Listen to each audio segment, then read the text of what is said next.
In Pardot, we find different typologies of lists, and it's important to have in mind the utility of each one when using them.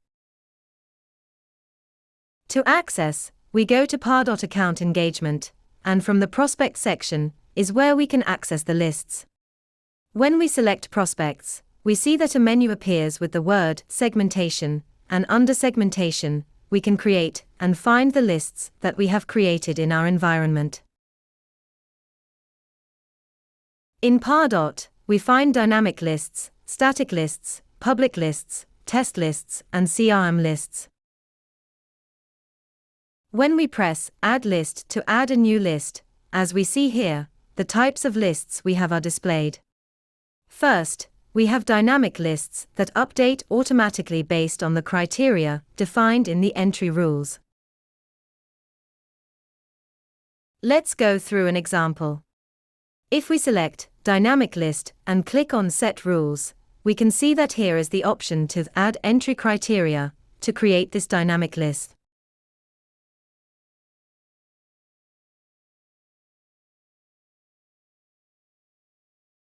When we add a new rule, we see that we have various possibilities for filtering. For example, if we want to filter using a custom field, we would select the specific custom field we want.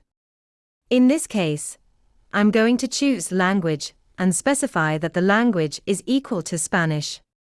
This list will add all users within my database who have the language set to Spanish, and it will automatically add or remove users who do not meet this criterion.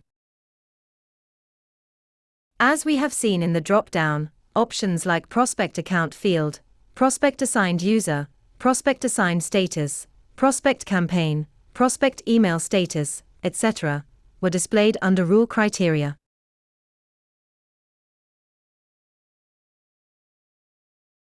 If we select the list to be static, it won't update with new members or remove members based on the criteria they meet. We can use this type of lists for users to be included through these methods. Adding users manually. Adding users while importing. In automation rules. In segmentation rules.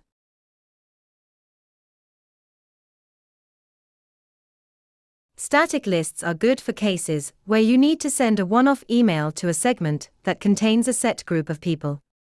For example, let's say you want to send a follow-up email to people who attended an event.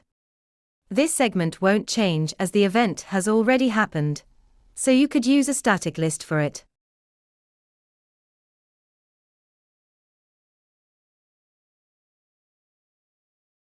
If we mark a list as an email test list, what we are doing is creating lists that are exclusively used for email testing purposes. These lists are limited to 100 recipients. This type of list allows us to group people, for example, from the marketing team to whom we should send test emails before launching a campaign.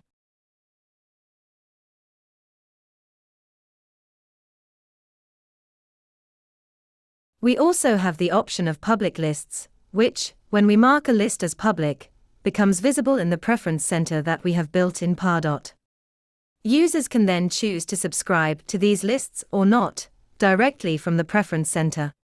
For those who may not know, the Preference Center is a page where users can subscribe to or unsubscribe from these selected public lists. For instance, a public list could be our newsletter.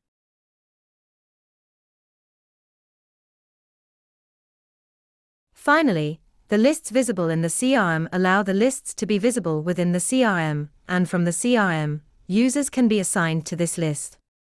This option is visible only if a connector between Pardot and Salesforce is available.